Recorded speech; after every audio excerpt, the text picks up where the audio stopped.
Hello dear students, today we'll be studying about the first skill included in our micro teaching session, that is the skill of writing instructional objectives. So you all already have studied about the different skills in your pedagogy course. We will be just revising it for you during these 12 days session. So let's start with the skill of writing instructional objectives. अनुदेशनात्मक उद्देश्यों को लिखने के skill के बारे में हम लोग सीखेंगे। उसके पहले हम लोग ये समझें कि ऑब्जेक्टिव्स या उद्देश्य किसको कहते हैं, what are the objectives, and to be very simplified we can say that instructional objectives are statements. उद्देश्यों को हम लोग एक कथन के रूप में देख सकते हैं। ये स्टेटमेंट्स किस चीज़ के बारे में है, what are these statements about? They are about the outcomes expected. You all are going to engage yourself in teaching to different classes.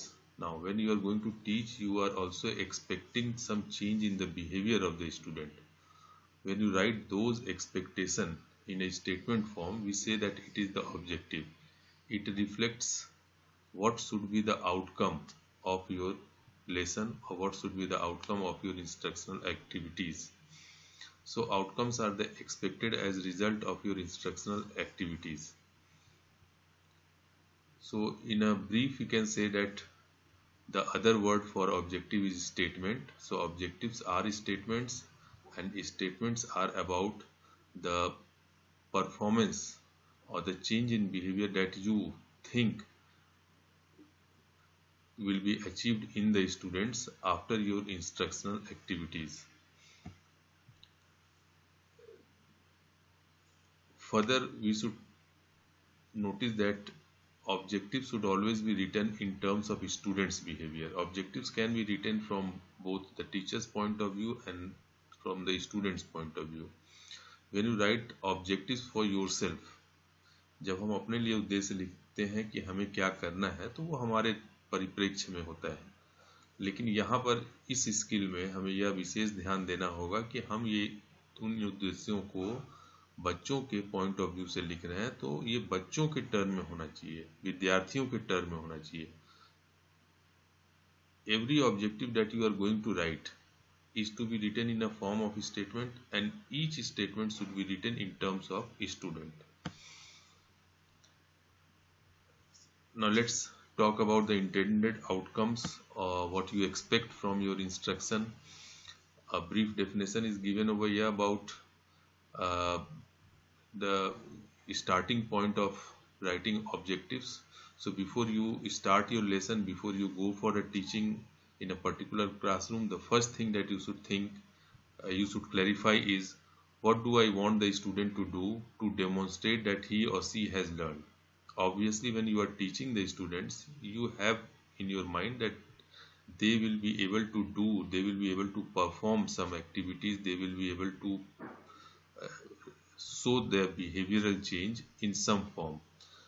So what change you expect, that change must be clarified in your mind. Once you are clear about the change, then you can create your instructional activities in a better way. So what change you expect? We all know that education has objectives along 3 domains: the cognitive, the affective, and the psychomotor. The same principle follows in the skill of writing instructional objectives as well.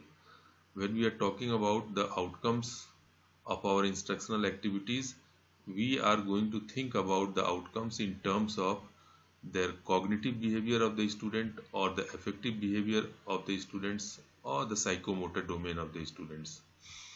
Instead of the sophisticated classification in this form, we can also say that the objectives are to be written either for knowledge development in the student, or for some skill development in the student, or attitudinal change. तो उद्देश्यों को ही हम outcome कह रहे हैं, और outcome को हम 3 अलग अलग आयामों के तहत देख सकते हैं। ज्ञान के स्तर पर बच्चों में क्या परिवर्तन हो रहा है उसको लेकर के हम आउटकम लिख सकते हैं। स्किल में क्या परिवर्तन उनके हम अपेक्षा रखते हैं उसको लेकर के लिख सकते हैं, या उनकी अभिवृत्तियों में क्या परिवर्तन हम किस परिवर्तन की अपेक्षा रखते हैं उसको लेकर के हम ऑब्जेक्टिव्स को लिख सकते हैं।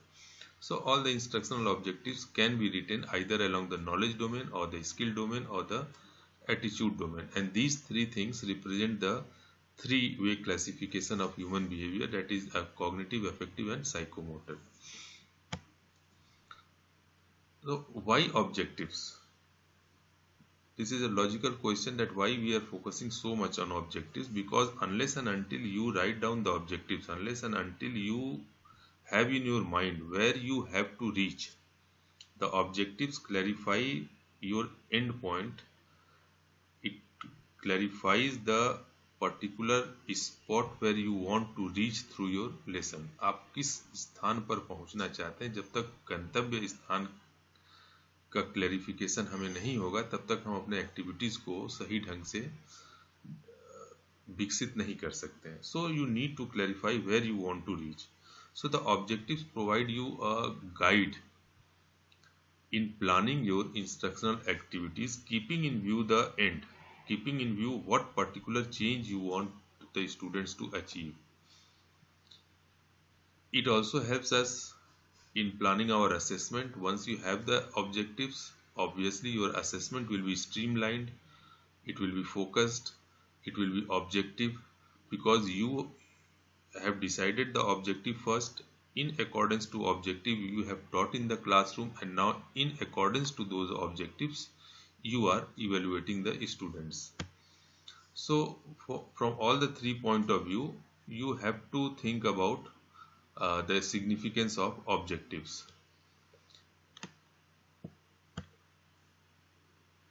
Next we can see what can be the different types of objectives. क्या उद्देश्यों को के भी विभिन्न प्रकार से हम देख सकते हैं उनको. There are two important types. The one is the enabling objective and the other is the terminal objective. Now what is enabling objective? The enabling objectives are those objectives that you target to achieve during your instruction. आप अनुदेशन के दौरान या अनुदेशन के तुरंत बाद जो जिन उद्देश्यों को आप प्राप्त करते हैं या जिन उद्देश्यों को प्राप्त करने की अपेक्षा रखते हैं उन्हें हम लोग एनेबलिंग ऑब्जेक्टिव्स कहते हैं. दूसरी ओर टर्मिनल ऑब्जेक्टिव्स उन उद्देश्यों को कहते हैं जो ट्रेनिंग या इंस्ट्रक्शन खत्म होने के बाद, संपूर्ण होने के बाद कार्य क्षेत्र में किस प्रकार के व्यवहार को बच्चे कर सकते हैं. So first of all you think about what the students will be able to do after a 30-minute lesson being taught by you. Those performance will be written as enabling objectives. But when you are teaching something to the students, for example, suppose that I am teaching you the skill of writing instructional objective in the classroom. So during the instruction you are able to understand what instructional objectives are, how to write those instructional objectives, what are the different components of the instructional objectives. Those will be the enabling objectives for that particular class. However, once you have learned it, you are going to use it and apply it in your internship program. So that is the field where you are going to apply this knowledge. So when you think about objectives in the context of the actual field where the knowledge is to be applied, then we call it as the terminal objectives. In this micro teaching session, we are generally concerned with the enabling objectives, and we are more, whatever we are going to talk about in this video lecture, those will be about the enabling objectives.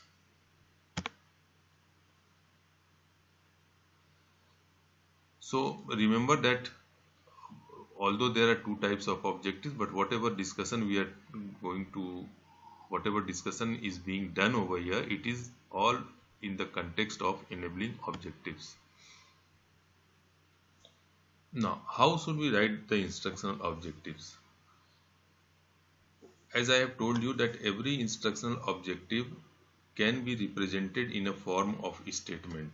So you say that instructional objective is about the outcome, what you want to achieve at the end of the lesson, and those outcomes can be written in the form of a statement. Now for each instructional objective there is one statement, and each statement will consist of three parts. First, there should be a subject.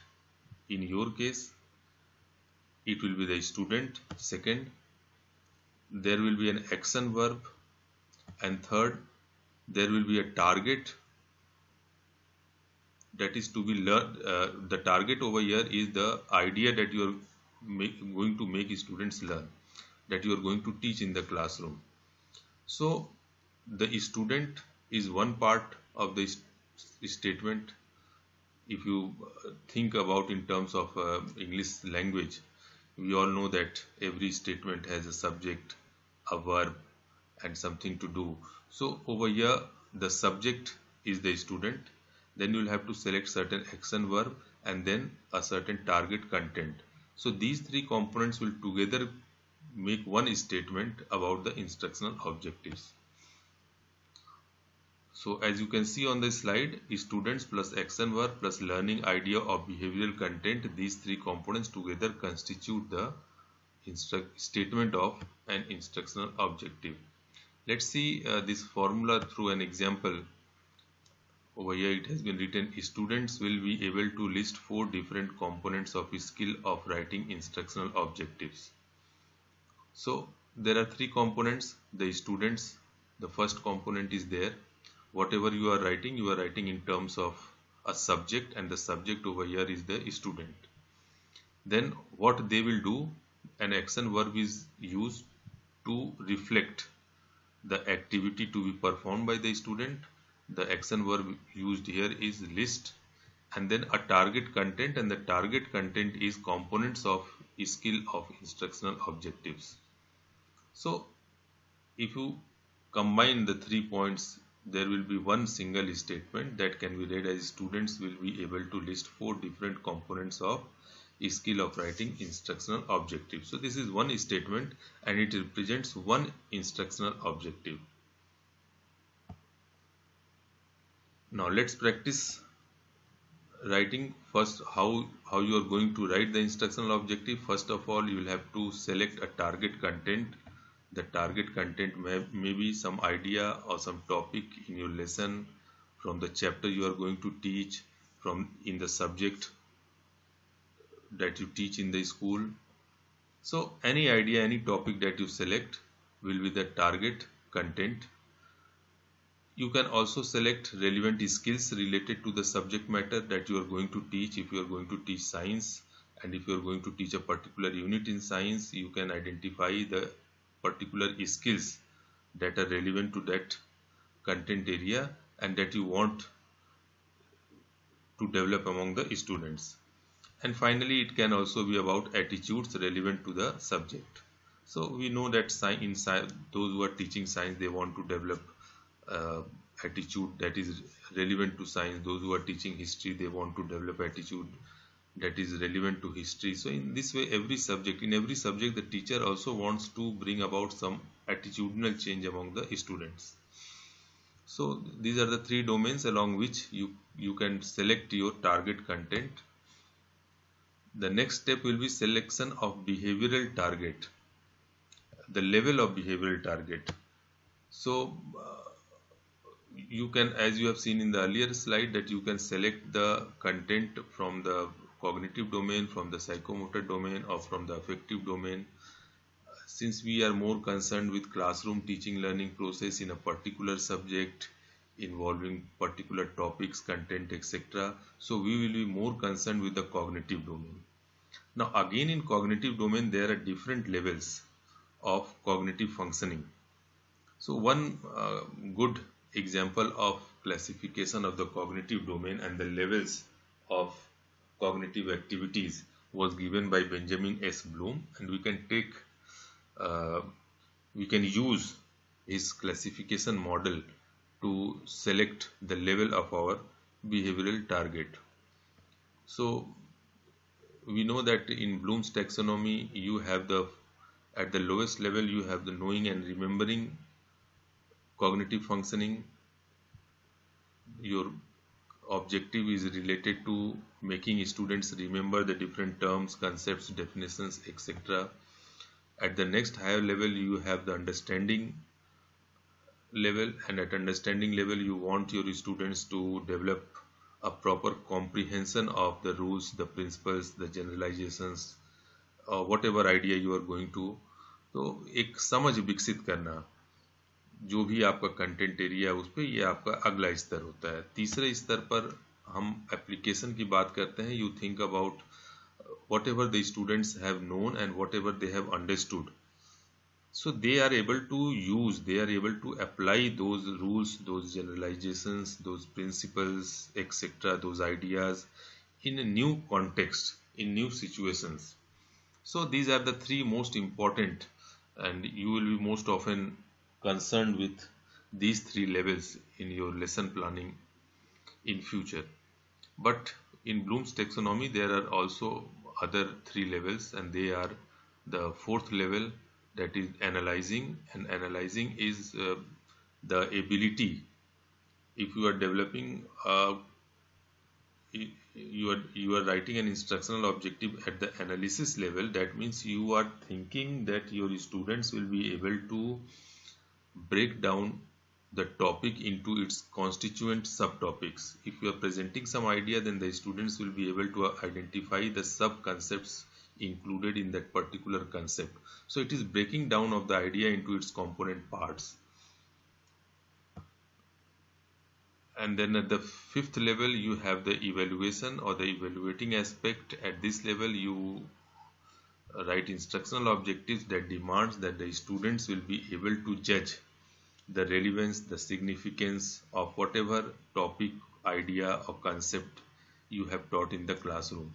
So they are not only knowing and understanding a particular idea in the classroom, they are not only classifying and analyzing the different component parts of a concept, they are also able to see the scope, the relevance and the significance of that idea in a broader scenario. तो ये उच्च स्तरीय objective उद्देश्य होते हैं, और ये इस लेवल पर हम हमारे उद्देश्य कम होते हैं, बीच बीच में हम इसको रखते हैं, लेकिन बाकी तीन नॉलेज, अंडरस्टैंडिंग और एप्लीकेशन की तुलना में एनालिसिस, इवेल्युएशन और इसके बाद जो हाईएस्ट लेवल पर क्रिएशन, इस स्तर के ये लंबे समय पर प्राप्त होते हैं। ये कोई आवश्यकता नहीं है कि आप 15 मिनट 20 मिनट के लेसन प्लान में इनको अचीव कर लें, मगर इनको भी हमें रखने चाहिए। इनकी संख्या कम हो सकती है मगर होनी चाहिए। So there should be a balance. You don't judge yourself for with a particular lesson, but in the long run, when you are teaching a number of lessons, so across those lessons, these 6 levels should be distributed.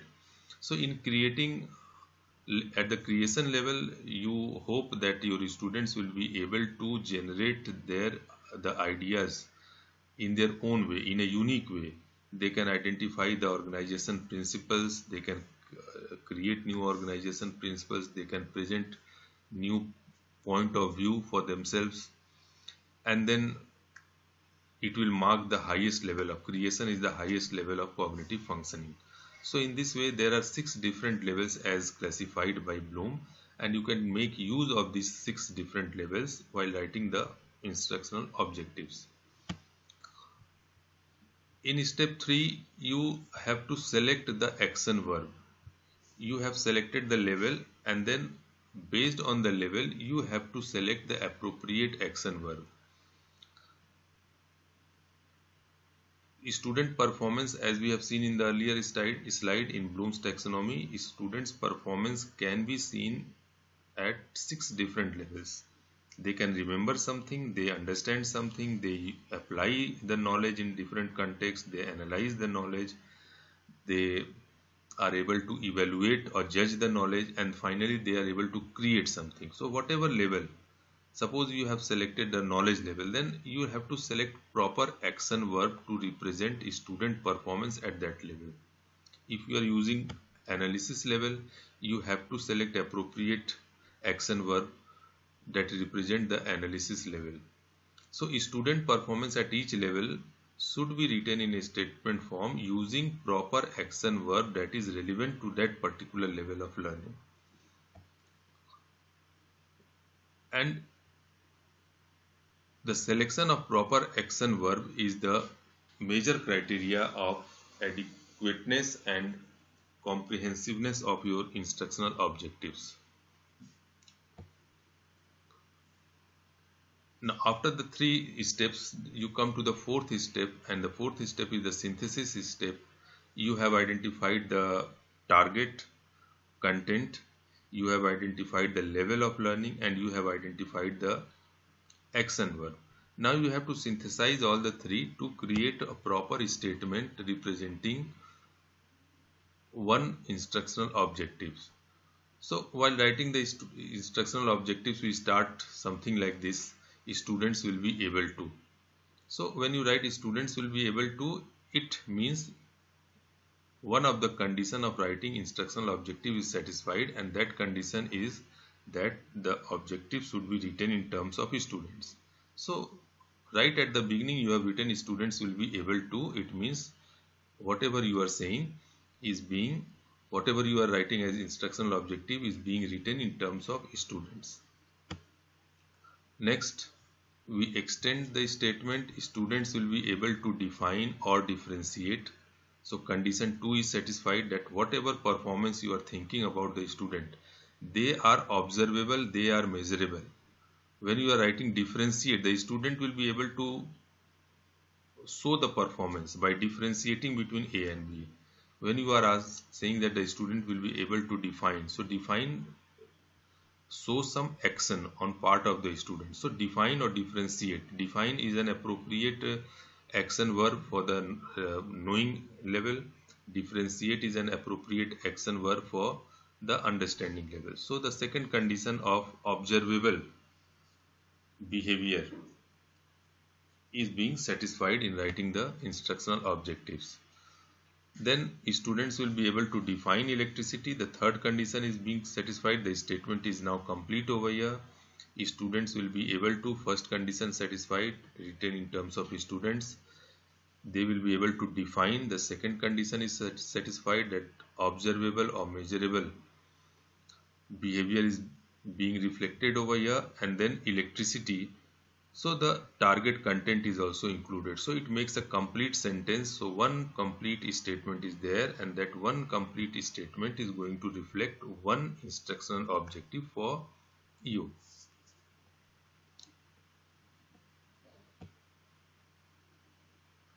Now once you have seen what are the different components and how to write the instructional objectives, you can check for yourself whether the objective you have written is correct or not.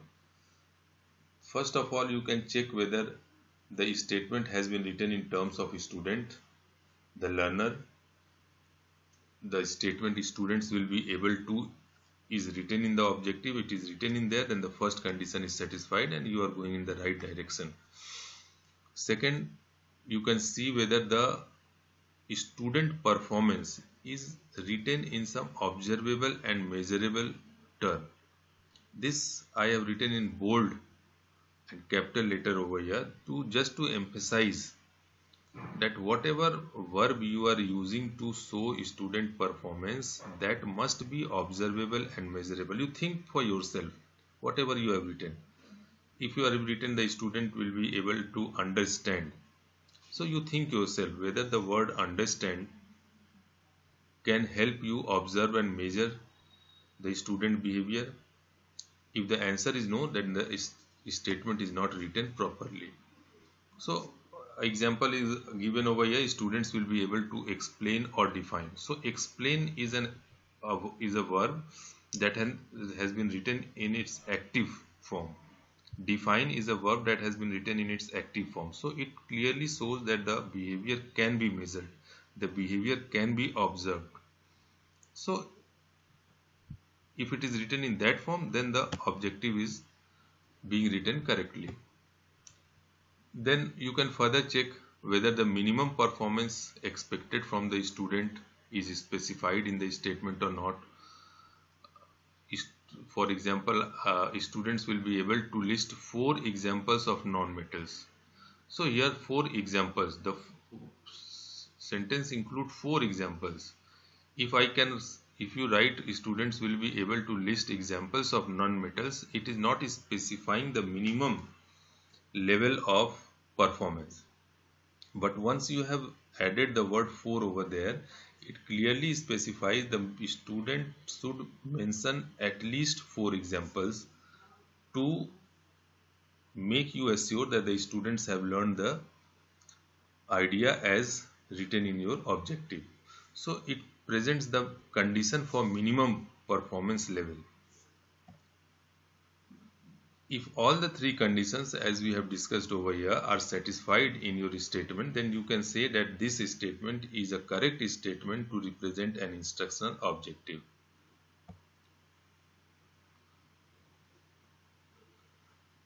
So you can see the students can list the significant concepts underlying the phenomena of refraction.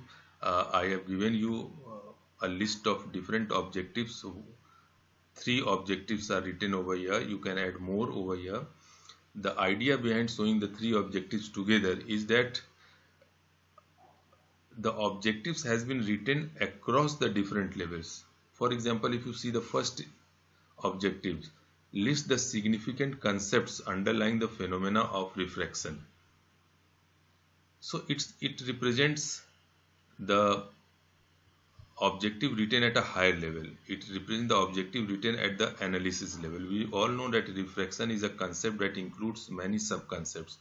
It includes the concept of a linear propagation of light. It includes the concept of reflection of light. It includes the concept of incident ray and reflected ray and refracted ray.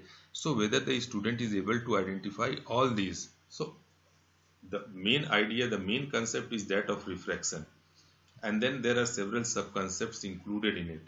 So the student is breaking down the main concept, the main idea of refraction into its component parts. So this is a instructional objective written at analysis level.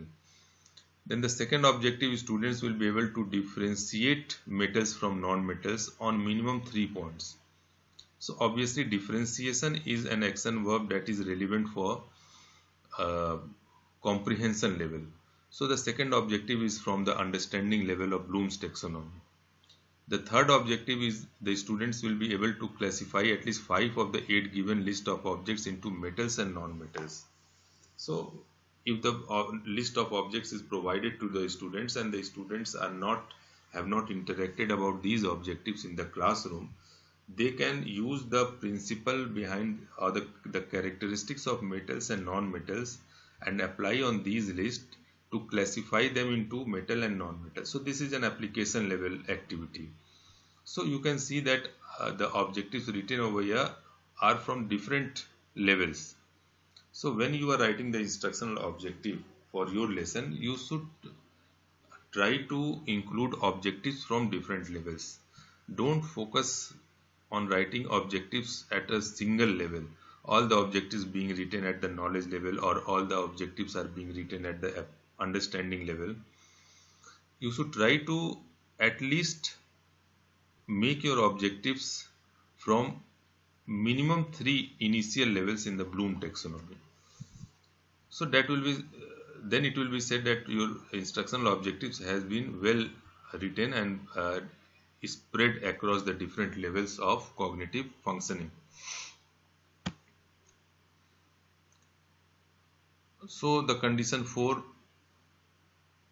you already have studied in checking your own statement, 3 conditions. This is the 4th condition, that your statement has been, your instructional objectives has been selected across different levels of Bloom's taxonomy. So once you write down the statement, you try to find out all these 4 conditions in your statement and you can check for yourself whether the instructional objective has been written properly or not.